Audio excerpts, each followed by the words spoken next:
Strangeland was directed by John Piplow, based on a screenplay by Dee Snider, and stars Kevin Gage as Detective Mike Gage, who, while investigating the murder of two young girls, finds himself drawn into the world of modern primitives, body modification, and tattooing culture.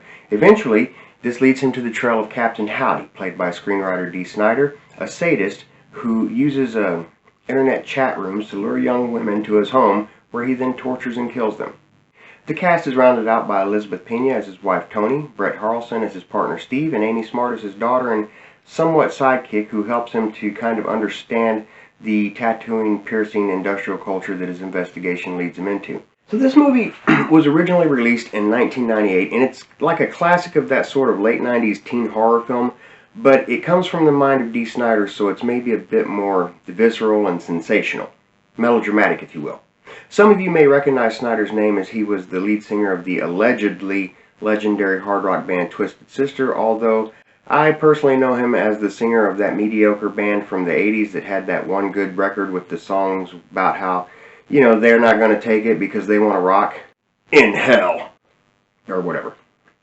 Snider, however, for all intents and purposes, has actually crafted a pretty good script here.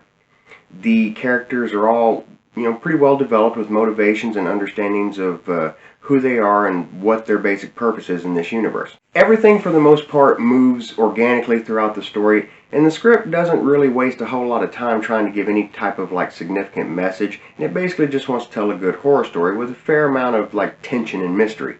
Piplow, whose only other directing credit includes the B-movie Jurassic Women, actually does a great job with the screenplay, in my opinion. I haven't seen this movie in a number of years, and I found on my recent viewing that I was actually really impressed with the subtleties of how the scenes move in this film.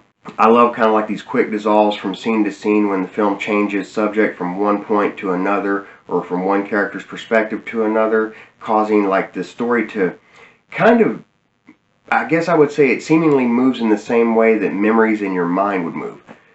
The cool part was that the overall tone of the film never really changed, and everything holds together really well.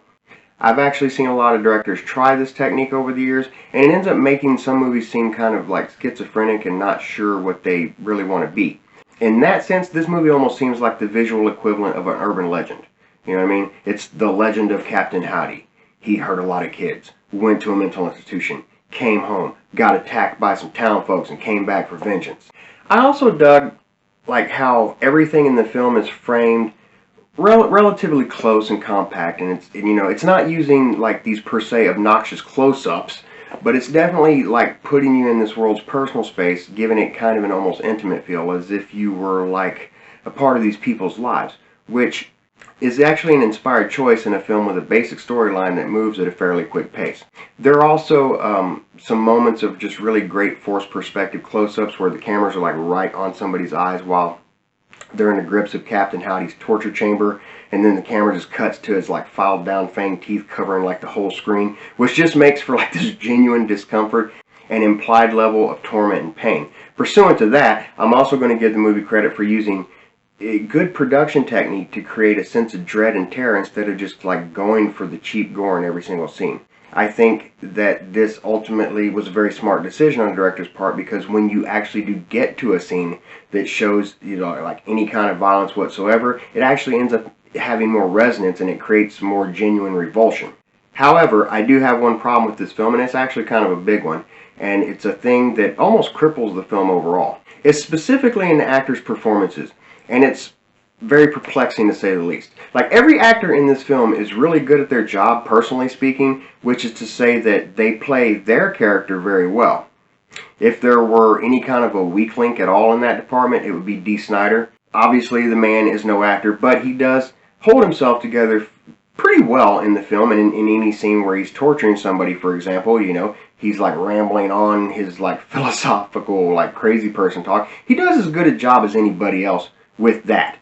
But the problem for me is that while the actors seem to kind of understand their own character very well and to connect with the character really well, basically none of the actors connect with each other very well at all. It's almost like they had their script, showed up, did what they knew they had to do per their basic job description, but didn't manage to connect with each other at all. Like, there's just no real chemistry to speak of between any two people in this film. And that's a bit of a problem between scenes with like a husband and a wife, or a father and a daughter, or a detective and a psychopath. Like, I don't really see the intense animosity or hatred that should exist between Detective Gage and Captain Howdy. I mean, obviously they don't like each other, that's a given, you can see that.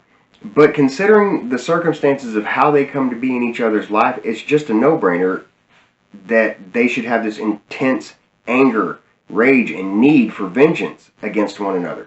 And it's just not there.